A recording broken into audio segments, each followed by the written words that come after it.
owned the property there where the Shasta Springs Resort was, where these guys stayed. The Shasta Springs Resort was where the rich went to go and have a vacation, and there they would drink the sparkling water from the mountain. They would be there hobnobbing with the rich and famous. It was in that area where this waterworks was created. The water was ultimately piped into the city of Dunsmuir. What makes this interesting there is that I met the descendant, Van Fossen, and I was at his house. He has a house in Dunsmuir. He was hiking with his daughter on that property. Now, the property's own religious group, we'll say, or a New Age group. He wasn't supposed to be on the property, but what happened was when he came near this rock basalt foundation, it looks like out of Indiana Jones novel. And when he came near it, a man came out of nowhere dressed in a white robe, over 7 feet tall, who spoke in a British accent, who said to him, "You have now found the back entrance to Tello. Would you like to come in?" Well, him and his daughter were scared beyond belief. "Thank you, but no thank you." So as they walk away, the guy mysteriously just disappeared out of nowhere. So he thought so much of this story, he put it up on his website, and he came up from San Francisco to meet with me,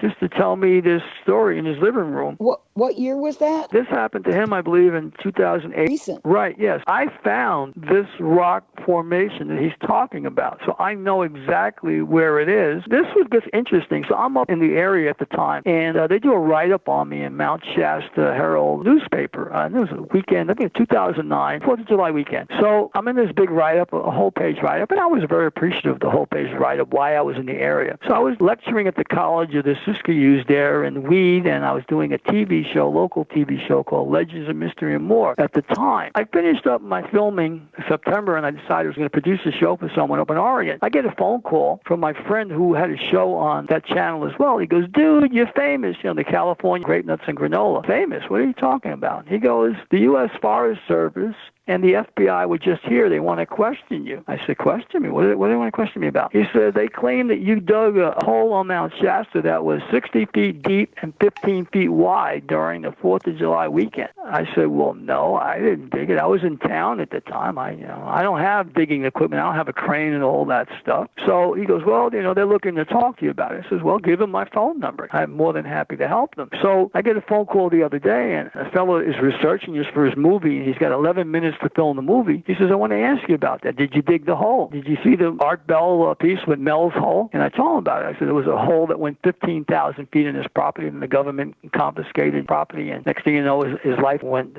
living hell." I said, "No, I didn't dig the hole. I'm not going to admit to something I didn't dig." I said, "But I will tell you that was all created because I was in town causing a big hoopla about an ancient civilization. So somebody went to the expense of digging this big hole on the back end of the mountain, and they wanted to pin it on Stephen Sindoni." So I cracked up. So that was kind of interesting that I'll be doing that movie with someone actually calling me back and saying, "I did all this research, and your explanation of this, it really fits." 2 years later, in 2011, I come back out with a film crew to Mount Shasta, and I hadn't met the film crew yet. I contracted the film crew, and I told them, "Show up at the Cave Springs Motel." So everybody's coming from all over California to work on my project. So I get to the Cave Springs Motel about 3 o'clock in the morning.